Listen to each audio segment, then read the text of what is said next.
In the name of the Father, and the Son, and the Holy Spirit, one God, Amen.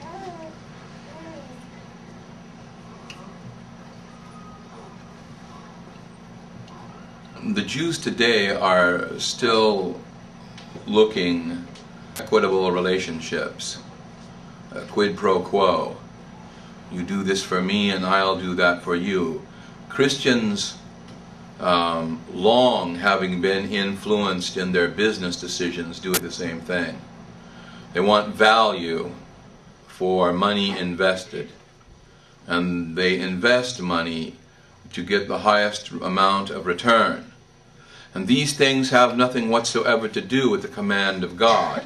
These are simply the practices of the business world, and since the Jews were not allowed to do very much, since they didn't have citizenship and they couldn't build in ordinary ways, they became experts at business.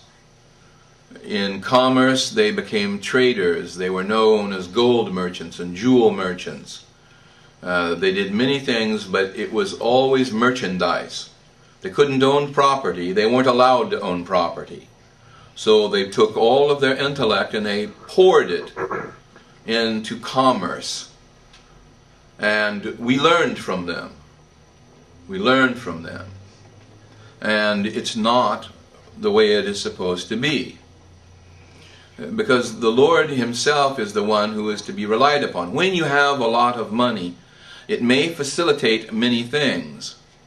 But it always means that for you to possess a lot of money, somebody else has to have little. Someone is always exploited because they do not have the same knowledge as the person with whom they are entering into the agreement, or they are hard-pressed by circumstances. And in their difficult circumstances, somebody comes along and then offers them a way out. And always accepts a double-digit interest return. So blending institutions, even individuals, will do so. In my own life, I bought the house that I am living in. And the house had a balloon payment. I had a 5-year note. It was only 5 years, and then I would have to get another form of refinance. And at the end of the 5th year, there was the Whittier earthquake. And there was a moratorium on lending, because they didn't know, the actuaries, the people that make up the rates, who cover risk for investors, didn't know what they should be. So now my mortgage was due, and I couldn't get anybody to lend me a dime. Not a dime. Now, I hadn't had a single late payment, but I could not get a mortgage, and neither could anybody else who lived in Whittier at the time of the Whittier earthquake.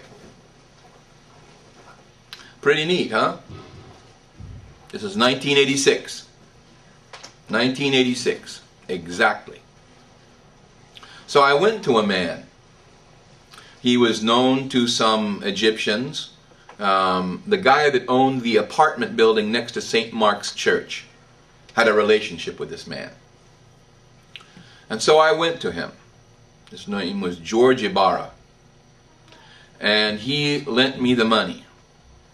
And he lent me the money at a very hefty rate. Now, I only had the note with him for 3 years. But I did not retire any debt. Everything that I paid in was 96% plus. Interest only. And then the moratorium was lifted. I got a decent rate, and I paid off my house. Then I had to refinance it 2 more times because children needed college educations, and my daughter got married.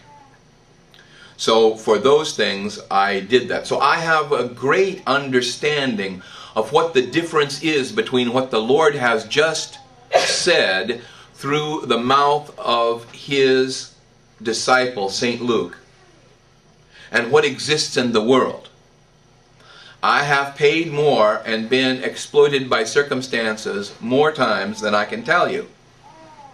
I do not consider myself to be naive or uneducated. I do not consider myself to be somebody who does not know how to look after money. But I am somebody who, because of things that I could not control, needed things and needed them immediately, and I had, at certain points of my life, no choice except to those who set their own rates. Right? There was no charity involved. There was no kindness involved. As a matter of fact, there was a scrutiny over all the transactions I ever had in my whole life to see what kind of person I was and how well there was going to be a likelihood that I could repay. The only thing that they cared about was I going to be able to repay on time? Not whether the money was going towards the thing that I said it was, not asking any other kinds of moral questions, just my capacity to repay. And this is the world into which Jesus came, in which his disciples lived, and in which we continue living. You just heard in the books of Acts about how Priscilla and Aquila were met because they had been removed from Rome. If you go to Rome today, when Bassam and his wife got married, I went to Rome and married them, along with Abuna Augustinos. And they have a big wall. It kind of looks funny now because Rome has grown so big. But they have a big wall, and inside the wall was considered Rome. And outside of the wall was not considered Rome. So the Jews all lived outside this wall. And we went into places to eat and to drink wine. And some of these places were national monuments. Because as they had dug into the ground wine cellars to keep the vintage cool, they had found reliquaries and burial spots. They had found all kinds of different things that belonged to the Jews and to archaeology.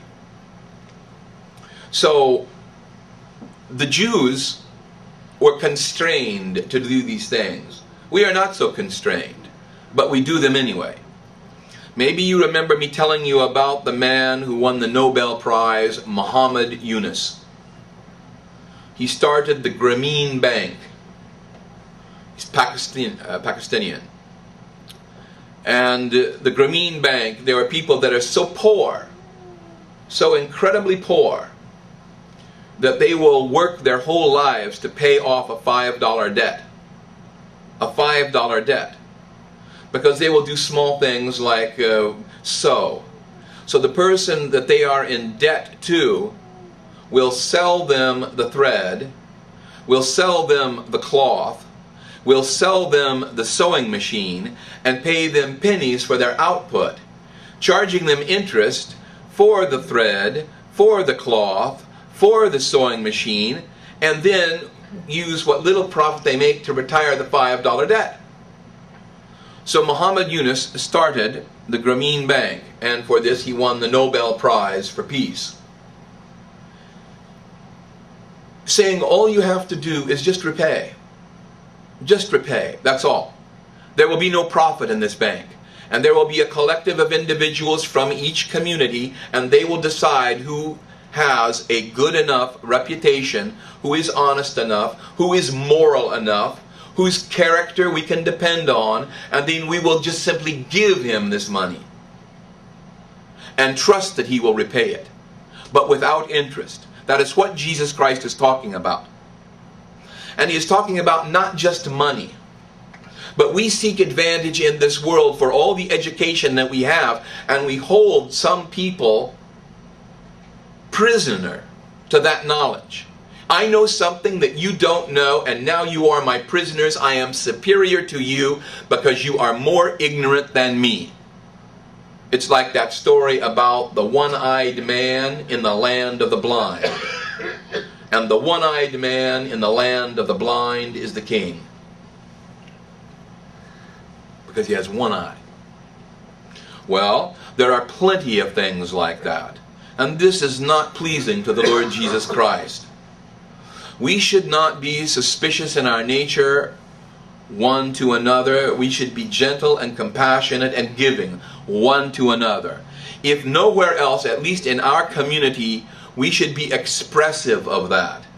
If we have wealth, or if we have things that we can give, and wealth, again, I do not define simply as money, but I define it in terms of talent, or education, or sophistication. If we have something that we know is good, a simple thing, we should share this with exuberance, not keep it tightly to our own breast like a secret so that we can extol our own wisdom and let our family bask in the superiority of our decisions, but offer it freely to everyone to let them live better. Because the Lord was only interested that you have some cooperative spirit by which means of everyone would know that you are having love and genuine concern for other people. So to give in this way, it is immoral. It is immoral for us to behave as the Jews behaved and now behave. It is immoral for us to enter in to free will contracts with other people where we exploit them. Now, some of you I know work for banks or work in business. When you are working for yourself, it is different than when you are an agent for someone else. But you have to make the kind of decision as to whether or not you should be working for that person or that group of people. You see? Because there are other ways to make money. And the financial collapse of Wall Street is due precisely because they were selling things that were worth a fraction of their value, getting someone else to expose themselves to risk by buying it a second and a third and a fourth and a fifth time, bundling the risk. These things were called derivatives. Bundling the risk so that it would be spread out. So like, how could we possibly fail? This is an engine that is a perpetual motion machine. Well, guess what happened? Because the people had no morals who were writing paper and knew that it was impossible, no matter what the character of the person signing on the bottom line, for them with their current circumstances to pay for a mortgage that was going to, have, meaning half, H-A-L-F, increased by 50%, the mortgage they were paying. They knew it was bound to fail. The whole thing was promulgated as, aren't you going to be able to get a better job? In a few years, don't you think you're going to be living better? Aren't you going to be having more stuff? We'll give you this house, and you'll have this house in the security of knowing that you are going to improve in the future. Well, there was no security in that, because nobody knows what the future is going to bring, and no one is certain that they are going to improve. You may stay the same or go down. These people who were making these bundles of paperwork knew that. They didn't care. Each time they sold a bundle, they made a profit. A bundle for a bundle. And then when the whole thing collapsed, Ireland, that's a country. Ireland, a country, went bankrupt. Went bankrupt. England and Europe were tossed. America suffered greatly. And guess who improved? China. Our good friend China. And so now we worry with China holding so much paper, meaning our currency. They can just dump it, sell it and buy euros, for example, and then watch our buying power. Remember when the euro came out? It was 1-to-1. Then it went down to where the euro was only 74 cents, the American dollar. And then, through some little manipulations of people that deal in money, what's the euro worth now? $1.30? Huh? Well, that's a big shift now, isn't it? So the Lord is speaking about these things. These kinds of ruthless practices are rooted in greed and avarice, and they're going to collect as much in their lives. They're going to collect as much in their lives. Not perhaps now, but in the world to come. Because the Lord is going to say, oh, here comes a rich man. Tell me, how did you make your money? You know, and then they're going to say, because they're in the presence of the Lord, by exploiting everybody else. There are people who become rich through their own efforts. You know, for example, Job was such a man. He didn't exploit anything. And remember when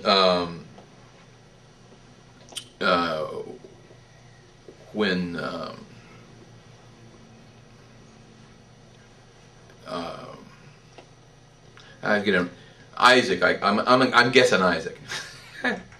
I'm sorry. I'm guessing Isaac. Remember when Isaac was working for his father-in-law Laban? And everything was just going well. And he was working 7 years for Laban, for free. At the end of the period of time, he was going to get the woman that he loved, Laban's daughter, Rachel. But there was a trick. The big wedding party, lots of wine and alcohol, going into a dark tent. There's a woman waiting for him. He lays with her, and guess what? It's Leah, the ugly sister. Now he's ticked off. So then, he'll work another 7 years to get Rachel. Okay, he does that. At the same time, he's great as a herdsman. And Laban and the fellow people that he is working for, they begin to get jealous and they say, you know, this guy must be doing something. Look how his stuff is always improving and our stuff's going down.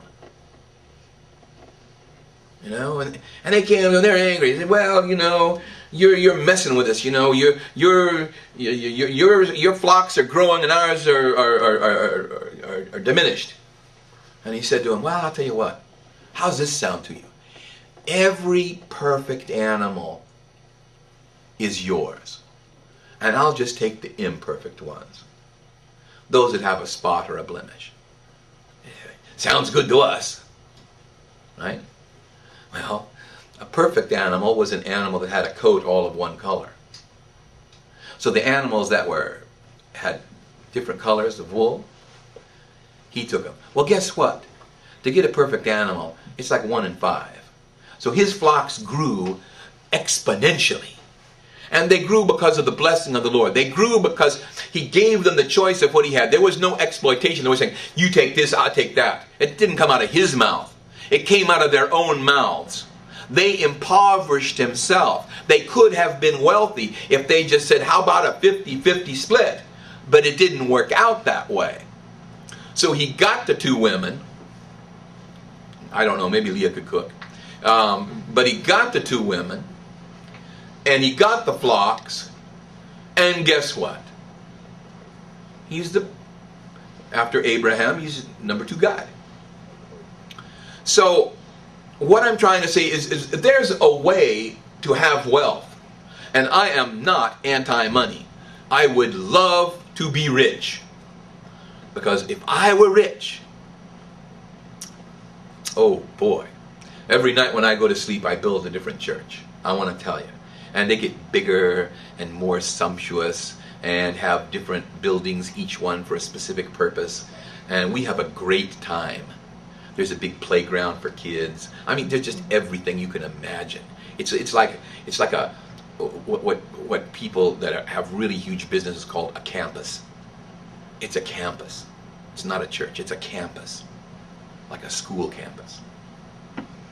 And so, yeah, if I were rich, if you know, God sends money, I don't expect that to happen. It's just a daydream, but I'm telling you where it would go.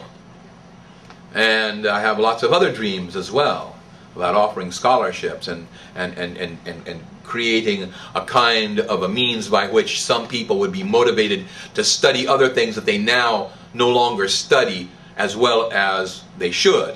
Things that if studied our church would prosper. But I'm telling you simply and clearly that the problems with money and the problems with avarice and greed have been around for so many years. Don't put yourself into a position. You know, the Chinese have a better system. They have families. And in their large family units called tongs, they have a business group. And everybody pools their money in this. And then they sit together when someone has an ambition for a business or an ambition to buy a house. And they look at things very clearly. And then they loan them the money. And the money stays within the family. We don't have that. But that's what God Himself proposed. We are still fallen and sinful and jealous of one another. So when we have money, we keep it. We keep it. And we don't share it much. And of course, for every time I say something like this, painting as I do with a broad brush, it doesn't mean to exclude those individuals that are extremely generous and are doing as I only imagine myself to do if I had money.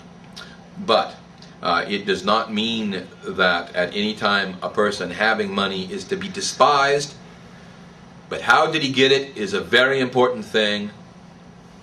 And what does he do with it is the next most important thing. Because just like the gifts that God has given us, we should share. Since He has given them freely, we should exact no cost from those who ask of us at any time to help in their lives.